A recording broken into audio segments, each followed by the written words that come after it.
This is a podcast from Seven Vineyard. Today I have got a rather controversial question to ask you. Something you wouldn't expect, a pastor of a church to ask you, but I'm going to ask it anyway because I like asking questions. We want to ask more questions than we provide nicely packaged answers. Is that all right? Because I think we need to grapple with these things ourselves as well and not just kind of swallow things we're told. So the question I want to consider this morning, and by the way, I just want to say, Emma, I like your fingernail polish. Is that gold on there? It's brilliant. Really good, really classy girl. Okay, so this rather serious question is, was Jesus or is Jesus divine? Oh, you didn't expect me to say that, did you? No, you're in church, you are in church, don't worry.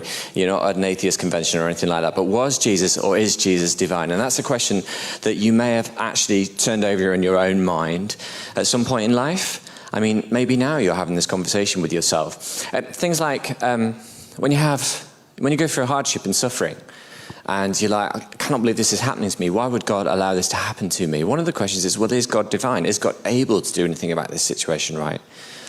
Maybe someone you know or love has decided that they don't believe in God anymore, and that's kind of just shaken you because you're like, well, I'm not sure whether Jesus is divine. I'm not sure whether my faith is real or not. Maybe that's one of the reasons why you've thought about that before.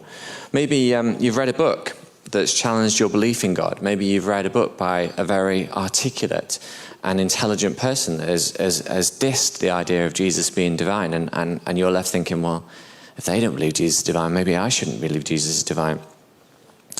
I have to say, from a personal perspective, one of the challenges with leading a church as a pastor is that nobody expects me to ask that question of myself. Nobody expects me, because you're like, hang on a minute, haven't you got rock solid faith? Haven't you got rock solid belief that Jesus is divine or Jesus was divine?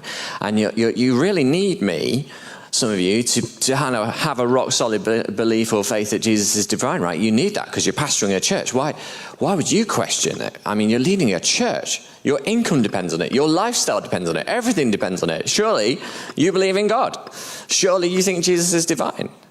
Well, I want you to know that of course I ask that question, is Jesus divine? Of course I do. I ask that question routinely, and I remain convinced every day that Jesus is divine and Jesus is actually alive in my life. But it doesn't mean I don't ask the question. It doesn't mean I don't face the same consequences or the same issues that we all face that challenge us to ask that question. It's not a taboo question. It's an okay question to ask. And today, in episode 4 of Who is Jesus, we're going to see that the disciples asked that question. In fact, everyone asked that question about whether Jesus was divine, and we're going to explore that today. This box set series I'm doing is called Who is Jesus? And so it's a really good question to ask yourself, because if you're Christian, if you've been raised in the Christian church, you've been going to a church for a long time, chances are you have lots and lots of ideas about who Jesus is. And some of those appear to be black and white. They appear to be kind of rigid and established. And I think when we go back to the accounts of Jesus' life, we find ourselves discovering new things about Jesus. So I want to ask yourself a question. Are you expectant that you might discover something new about Jesus? Have you got it all wrapped up? Are you clear about who Jesus is? You know everything about him? Because I think that what we're going to discover today is the things we can learn about Jesus that we haven't yet learned before. Now, as I say, when you ask the question, who is Jesus, it throws up other questions. Questions like, was Jesus divine, which is what we're going to talk about today. But it also throws up questions like, did Jesus mean to start a religion called Christianity with 2.5 billion adherents around the world right now? Is this what Jesus meant? Did Jesus intend to create Christianity? Is that what happened? Again, if you want to find out some thoughts about that, then listen to episode 3, I think it is, or maybe episode 4 on our podcast. You can go back and listen or watch it yourself. So, what we're going to be doing is looking at Mark's account. Now, we understand that Mark got his account firsthand from the Apostle Peter, who was like the chief apostle. So he's the guy that Jesus hung out with the most, along with James and John. And yeah, basically, I mean, if you want a first-hand account of Jesus, then you really have got, no better No better witness than Peter. And what we have, scholars think, is in Mark is Peter's account. And here's the crazy thing. It is clear that throughout the time that Peter and the apostles spent time with Jesus, they had so many questions about him. As we're going to discover today, there was so much to confuse them, so much to get their heads around. And we're going to discover today that actually their reaction to Jesus and their belief in Jesus was what you might not expect. So, we're going to turn to Mark, and if you've got a Bible, do turn to Mark. We're going to be looking at Mark 3. You may have the Bible up on your phone. If you don't have the Bible up on your phone, then do get it, download it from your app store. It's absolutely brilliant, easy way to find your way around the Bible. And so do find Mark 3 there. And this section of Mark's story is largely based at the seaside. Okay, so I'm not just talking Clevedon here. I'm talking a big inland sea, which was about the size of, well, actually it's about 1.5 size of Bristol, depending on how you measure Bristol. But about the size of Greater Bristol. Okay, imagine a big lake or a big sea about the size of Greater Bristol, from the M4 in the north all the way down to maybe Western Supermare in the south. And this was a massive sea that dominated the stories of Jesus, because that's where Jesus lived. Many of the names, the geographical names that you have heard of, are all in this area. So names like Nazareth, Cana, Capernaum, Bethsaida, Magdala, Chorazin, and Tiberias, all of these are just towns, villages, settlements right next to this lake.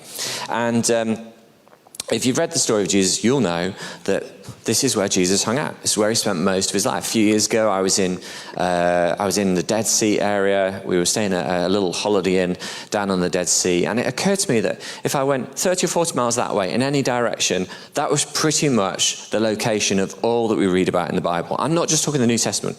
All that we read about in the Bible. Okay, it's a very, very small area geographically. If you want to go, then talk to Dan Green. Dan will sort you out with a little trip down to Jordan, and you can go and discover how small the area geographically is that this stuff happened. It's ridiculous. So small. And so this is all next to the Sea of Galilee by the seaside. So Mark 3, 7-12. Jesus withdrew with his disciples to the seaside, and a large crowd from Galilee followed. And when they heard all about what he was doing, many people came to him from Judea, Jerusalem, Idumea, and the regions across the Jordan and around Tyre and Sidon.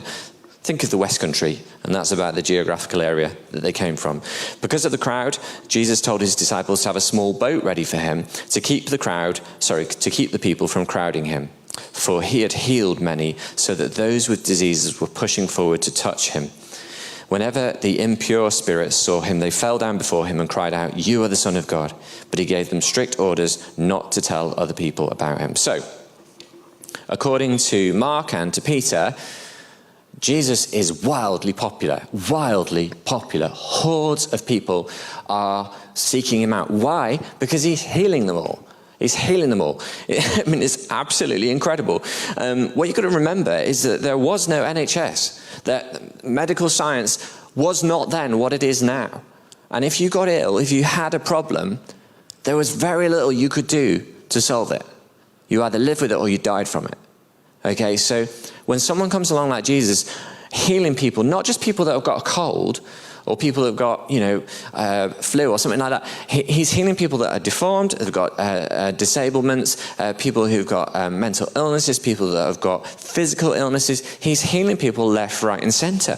And so he's creating an incredible clamor. Of course, Mark mentions impure spirits here, or other translations of the Bible denote demons. And the Jews thought that demons or impure spirits attach themselves to people. And Jews thought that these spirits could tell the difference between who was of God and who wasn't. And so these impure spirits, Mark says, shout out at Jesus and describe him as the Son of God. Now, let me just say here that the Son of God in Jewish tradition was used to describe people who have a close relationship to God. So it's used in Exodus 4:22 to describe the nation of Israel, where it's Yahweh, that's the Jewish name for God, tells Moses to tell Pharaoh, who was holding the Israelites captive, if you know the famous story, this is what the Lord says, Israel is my firstborn son. So that's the first thing. First example where actually in Jewish tradition, the Son of God refers actually to the nation of Israel. It was also used to describe the King of Israel. Again, you may not know this story, but Nathan the prophet speaking in God's name about famous King David. It's recorded in 2 Samuel 7:14. I will be his father and he will be my son. So King David was described as the Son of God. In Job 1:6, angels are referred to as sons of God. And in the time of Jesus, Jewish mystics were called sons of God. So for Jesus to be called a son of God was not out of keeping with Jewish tradition. Basically, people who were considered to be close to God were often given the term son of God. Mark describes how people with impure spirits or demons would have spiritual insight to be able to tell that Jesus was also close to God. Interestingly, Mark then goes on to describe how Jesus selects 12 of these burly men. I mean, if you'd heard me talk about this, forget the idea that the disciples were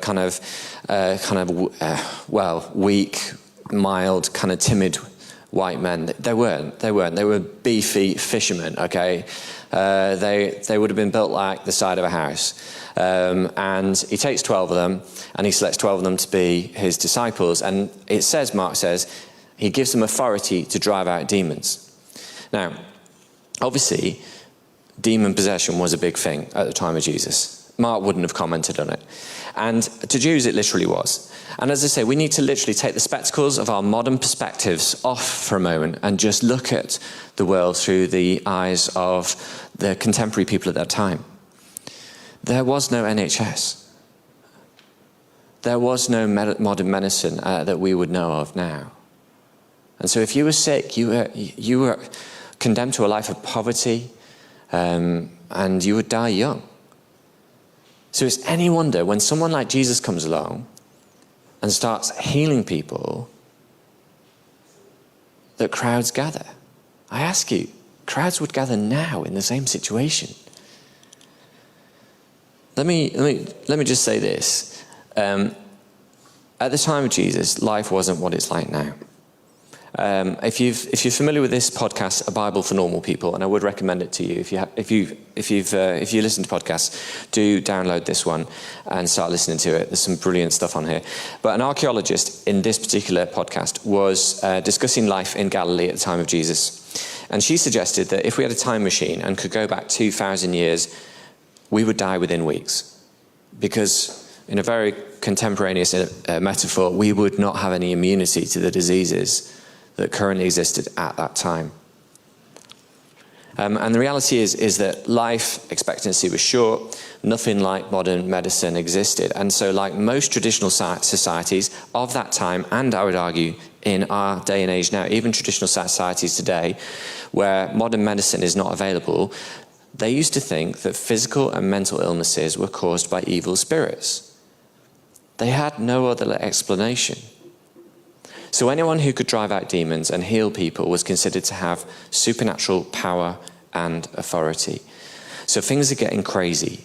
And Mark paints this incredible picture of hordes of people clamoring to see Jesus, who appears to have divine authority over illness and over demons. And it says here in verse 20, then Jesus entered a house, and again the crowd gathered. So he and his disciples were not even able to eat. It's kind of a weird comment, that. So what?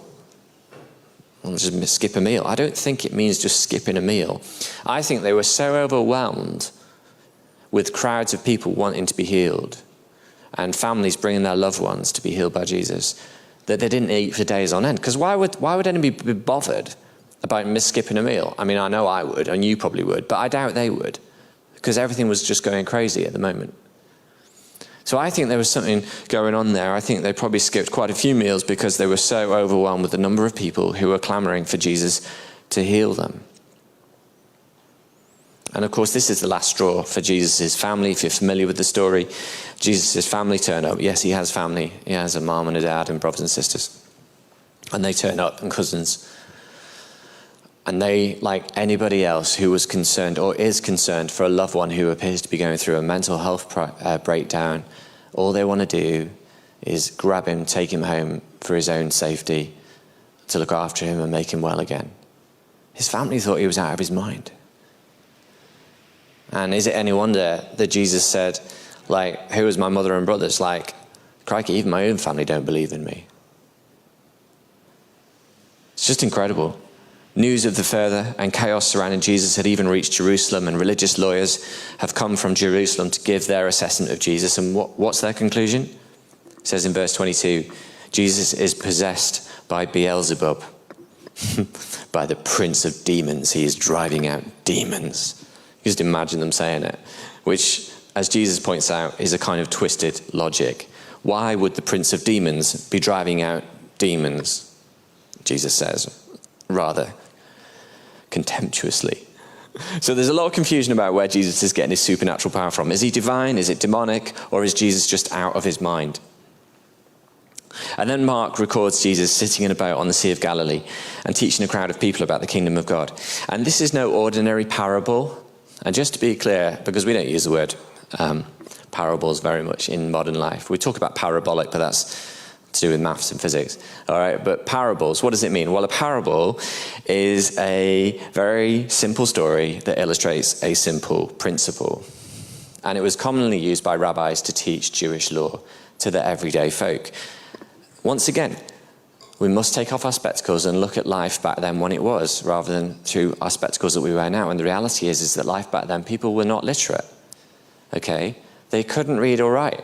So Jesus and the rabbis, the other rabbis of his day, told realities, they told principles and truths to the masses in simple stories.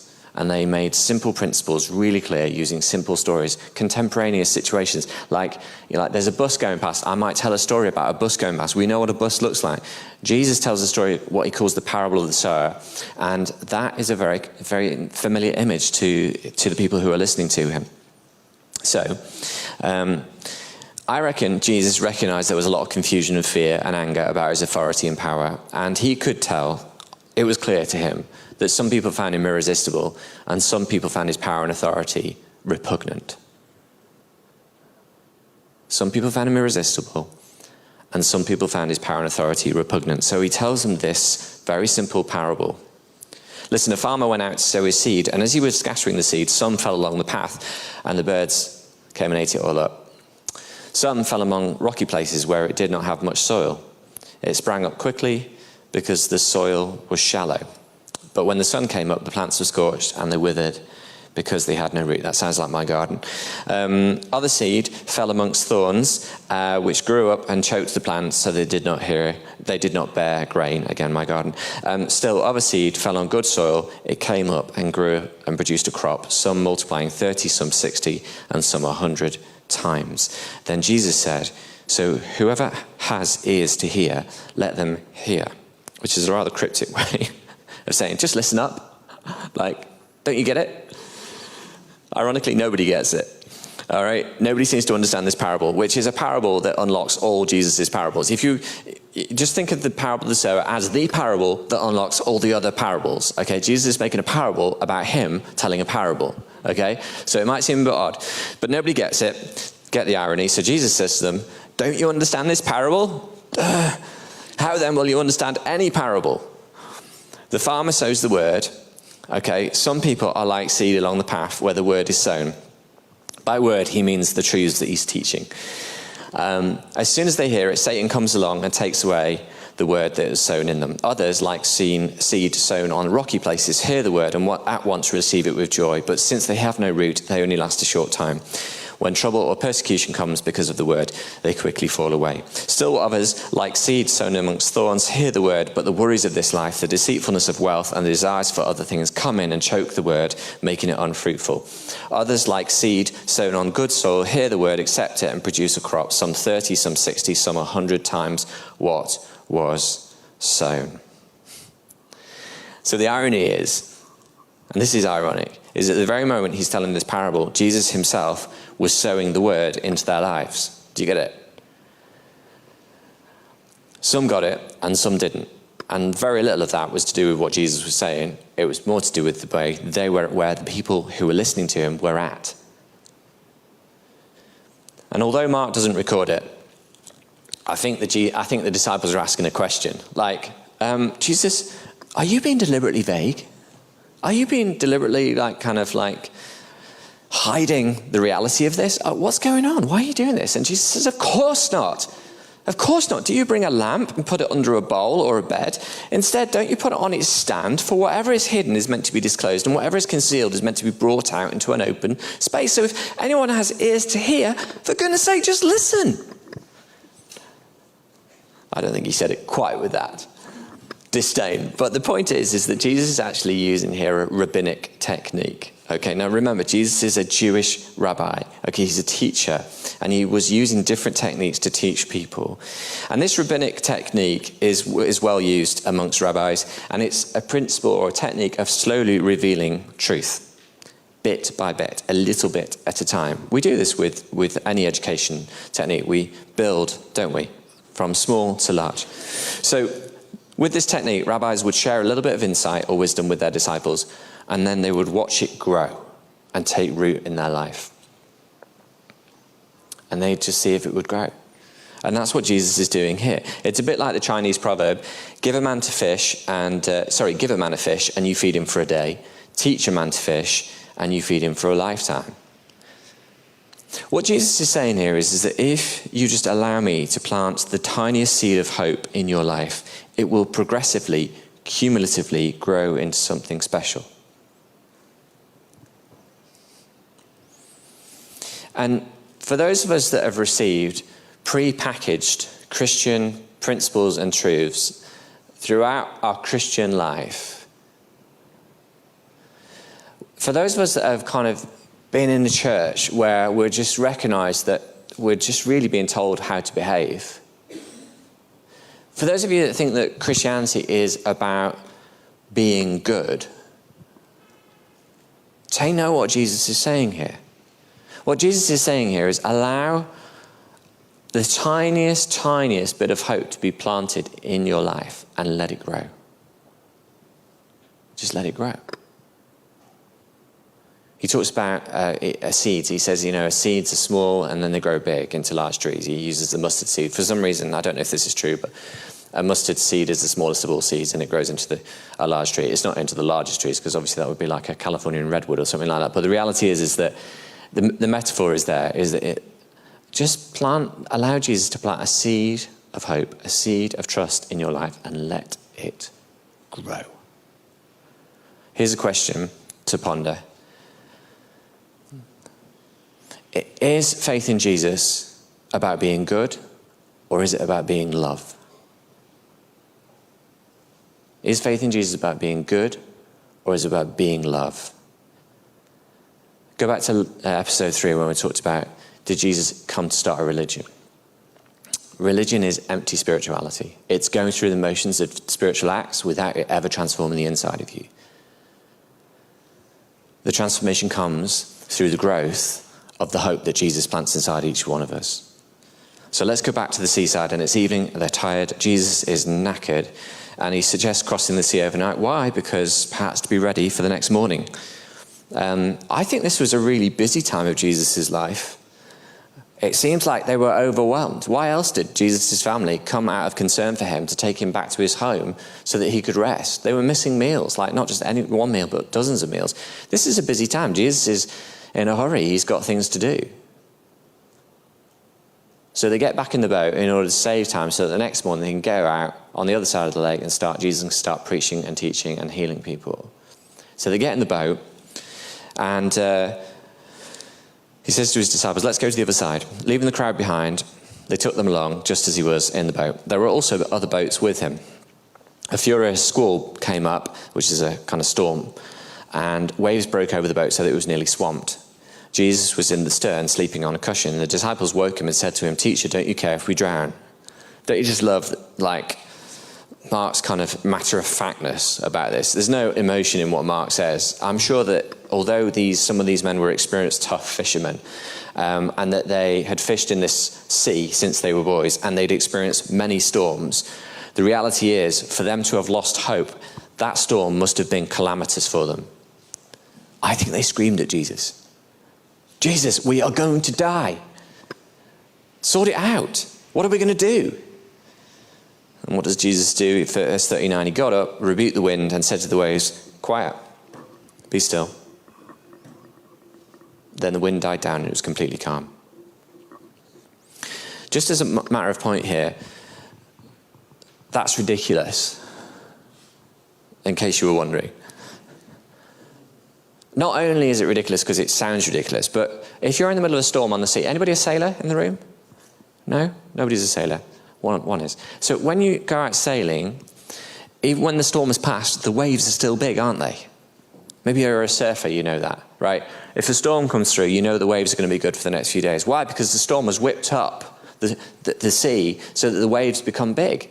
So there's no way on earth that the waves would have just like gone calm. They wouldn't. And the word here is not just calm, it's like a mill pond.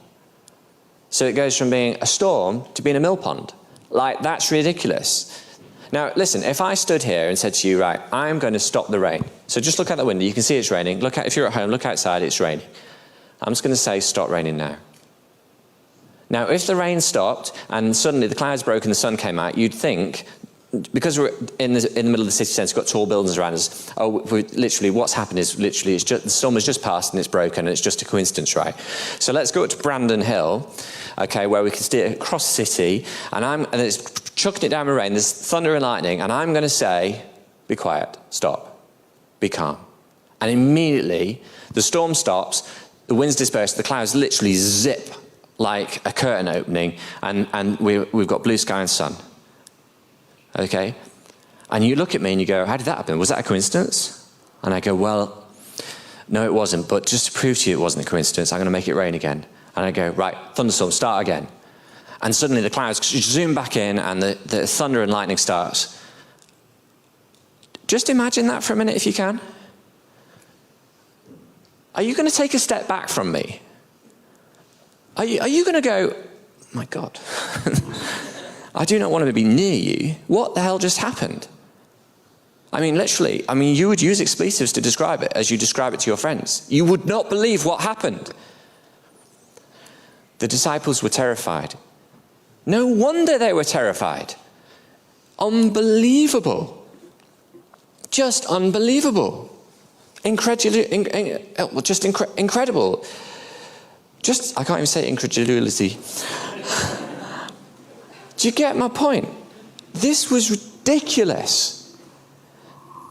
And what does it say? They were terrified and they asked each other, who is this? Who is this? Even the wind and the waves obey him.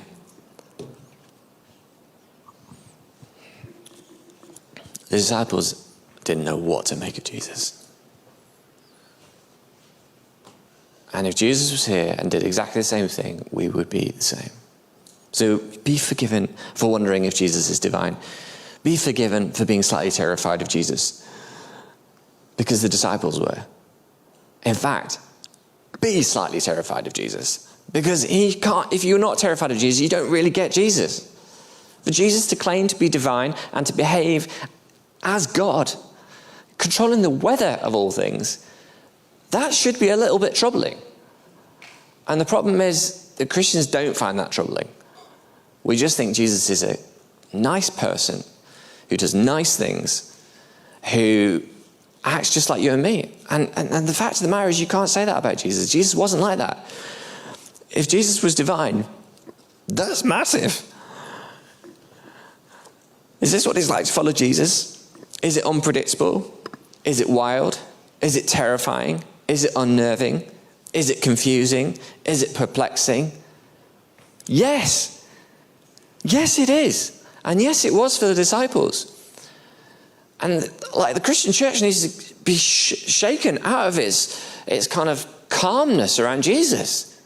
If Jesus is this divine person, it should rock our world.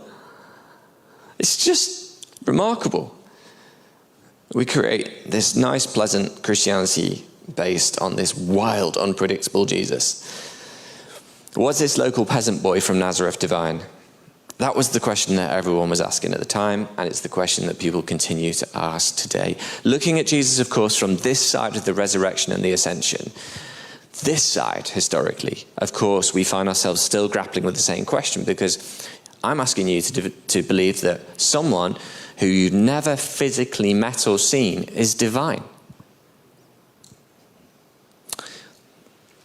The reality is that many of you would testify to how you have encountered the divine risen, resurrected Jesus in a way that you can't quite describe, because it's not physical, but it's spiritual, it's emotional, it's powerful. And that, friends, is why we have this conviction that Jesus is divine, because we encounter him in our daily life, right? But make no mistake, it's hard to get your head around, isn't it? And you may not be able to get your head around it. You can believe it without really being able to get your head around it. How do we experience this? We let it grow in our lives. It's not about what we do. It's about receiving what Jesus has done. So Jesus invites us to allow him to plant the seed of hope in our lives. If you want the seed of hope in your life to grow, then just nurture it, water it, look after it. But don't try and make it. Like, don't urge it. I don't know if you've ever gardened yourself, but you can't make your plants grow. All you can do is tend them. You plant a seed in the ground, you just hope it grows. And it will, because that's the nature of it. It will grow. Season in, season out, it grows. And you and I can take Jesus' word and metaphor of what it looks like to have hope planted in your life. We can take it and we can hope. So, right now, wherever you are, if you're at home, you're out jogging, listening to this in the car, don't close your eyes because you're driving. But if you're here or at home, just close your eyes for a moment. Just invite God. God, thank you that you plant the seed of hope in our lives, that you are indeed divine. And that's a terrifying thing. It's an incredible thing. But we want to just open ourselves. If you do want to open yourself, I'm not presuming you do, but if you do, then just ask Jesus to plant that seed in your life, to water it, to nurture it, to grow it. May the incredible confidence and courage and hope and joy and meaning that you derive from believing that Jesus is divine, may all of that be your experience this week. But if you've never done it before, if you're struggling with it, then just ask Jesus to grow it. As Claire said earlier, just invite Jesus to grow it. May that seed of hope and faith take root in your life and really become an incredible source of joy and hope and purpose and meaning and strength in your day-to-day, whatever you face. May the power of God rest upon you. And may the confidence that comes from knowing when we plant a seed in our garden, it's going to grow. May the confidence grow in you that when Jesus plants a seed of hope in your life, it will grow. Don't try and be religious. Don't do anything. Just allow it to grow. Thank you, Jesus, that you have made this possible.